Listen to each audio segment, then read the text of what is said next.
राधे राधे। आज नवरात्रि का 8वां दिन है और नवरात्रि की 8वीं के दिन माँ दुर्गा के 8वें स्वरूप आदि शक्ति महागौरी की पूजा की जाती है। देवी भागवत पुराण में बताया गया है कि भगवान भोलेनाथ के साथ उनकी अर्धांगिनी के रूप में महागौरी सदैव विराजमान रहती है।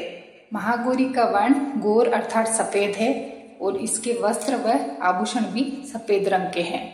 माँ का वाहन वृषभ अर्थात बेल है जो भगवान शिव का भी वाहन है।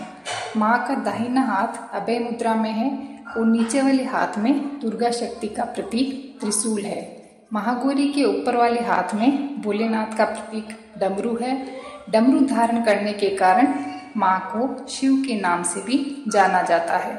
माँ का नीचे वाला हाथ अपने भक्तों को अभय देता हुआ वर मुद्रा में है और माता शांत मुद्रा में दृष्टिगत है।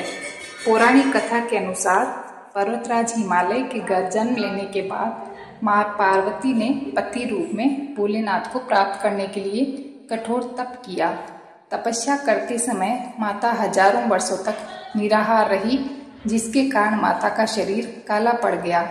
वहीं माता की कठोर तपस्या से प्रसन्न होकर भोलेनाथ ने माता पार्वती को पत्नी के स्वरूप में स्वीकार किया और माता के शरीर को गंगा के पवित्र जल से धोकर अत्यंत कांतिमय बना दिया। गंगा में स्नान करने से माता का स्वरूप गौर वर्ण हो गया, जिसके बाद माता पार्वती के इस स्वरूप को महागौरी कहा गया। वहीं दूसरी पौराणिक कथा के अनुसार कालरात्रि के स्वरूप में सभी राक्षसों का वध करने के बाद भोलेनाथ ने देवी पार्वती को काली कहकर चिढ़ाया था। इस बात से उत्तेजित होकर माता ने अपनी त्वचा को साफ करने के लिए कई दिनों तक कड़ी तपस्या की और ब्रह्मा जी को अर्घ्य दिया। देवी की तपस्या से प्रसन्न होकर ब्रह्मा जी ने उन्हें हिमालय के मानसरोवर में स्नान करने की सलाह दी। ब्रह्मा जी की सलाह को मानते हुए माँ पार्वती ने मानसरोवर में स्नान किया, जिसके बाद माता का स्वरूप और वर्ण हो गया। इसलिए माता के इस स्वरूप को महागौरी कहा गया। माता पार्वती ही देवी भगवती का स्वरूप है।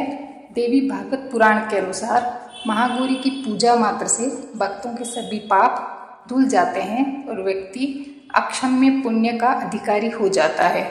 बोलो जय महागौरी की।